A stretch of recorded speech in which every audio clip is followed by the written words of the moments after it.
troubled waters in a long-standing dispute. Manila has filed for international arbitration for its claims in the South China Sea. Beijing is saying no to any ruling. Chinese scholars believe that the jurisdiction is beyond the scope of the UN Convention and that the arbitration is invalid. Article 286 rules out the application procedures subject to territorial sovereignty and maritime delimitation.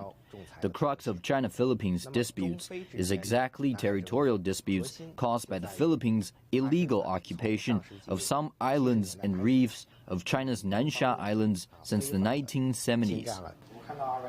Ye Jiang points out that China had officially declared in 2006 for optional exceptions in accordance with Article 298. It excludes disputes concerning maritime delimitation and historic base as well as military activities from the dispute settlement procedures. The land dominates the sea principle means that all of the Philippines' claims are essentially maritime delimitation claims that involve questions of sovereignty. The Philippine notification statement challenges China's 9-dash line, questioning China's controlled islands and reefs as only low-tide elevations and rocks that have no 12 sea-mile territorial waters or EEZ. It also opposes China's law enforcement activities. China criticizes the Philippines for illegally occupying its islands and reefs, breaking the promise to resolve disputes through dialogue, and damaging the progress between China and ASEAN on the DOC applications.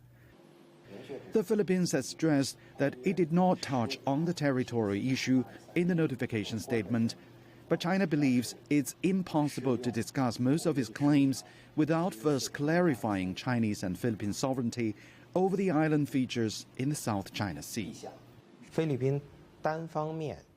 The Philippines unilaterally initiated arbitration, maliciously packaging all of its 15 items of claims with no relevance to sovereignty. This violates international principles of good faith obligation and not abusing rights.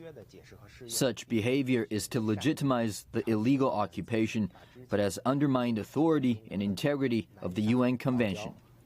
Ye Jiang says the UN Charter states that resolving disputes through negotiations has been the priority compared with resorting to international courts and arbitration.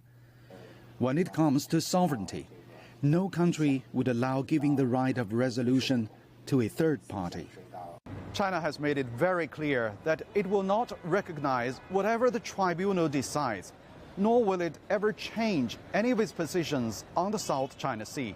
Many believe the arbitration will only delay negotiations on the disputed islands and reefs.